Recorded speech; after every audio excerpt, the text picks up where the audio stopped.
Carrie Aunt Annabelle has a few choice words for Anna Delv's tears response to her Dancing with the Stars elimination. John Easterling is still very much in love with late wife Olivia Newton-John. 2 years after the Grease star's death from breast cancer at age 73, it's a love that Easterling now pours into the mission she began decades ago, to eradicate cancer and provide better care for those suffering from it. "I'm doing super fantastic," the naturopathic entrepreneur, 72, tells People exclusively, opening up about life now. "I'm staying very busy with the Olivia Newton-John Foundation Fund and the research that's going on there. We're sponsoring plant medicine and cancer research, and the beauty of that is that we're seeing quite stunning results in the early stages." He's also in the midst of trying to sell the sprawling Santa Ynez, California ranch where he and Newton-John spent many happy years together, and where she ultimately died. "I'm still at the ranch, but we just put it on the market. I've got the animals here, the horses and cat and dog. We're all just moving forward." When his wife was still alive, "We had such a lovely time here, but it was our place, and now I'm recognizing it's time to let somebody else enjoy that peace and serenity and beauty." He says, "People who are in a similar circumstance I know would understand," though Easterling is ready to relocate,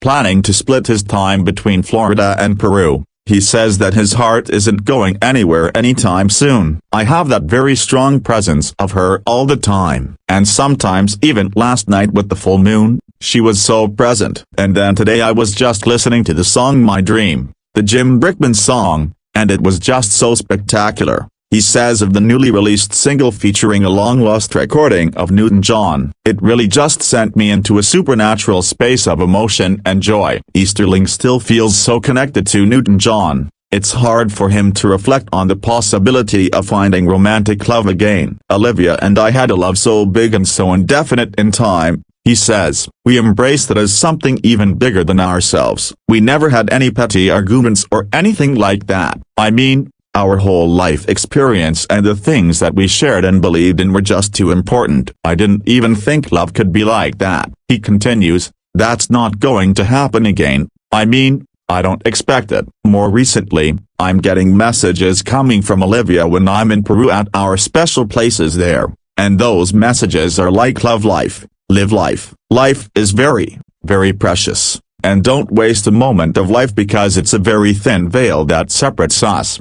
Love, says Easterling, can express itself in many forms and many ways. It's having loving relationships with everyone in your life. It's just different expressions. But as for finding the type of love he had with Newton-John, "I couldn't imagine it being possible the first time. So I can't imagine it being possible again." He does, however, imagine he'll see Newton-John again. "I see and feel her presence all the time, and I know we'll be completely reunited again. So that's giving me the strength and the energy to really push forward."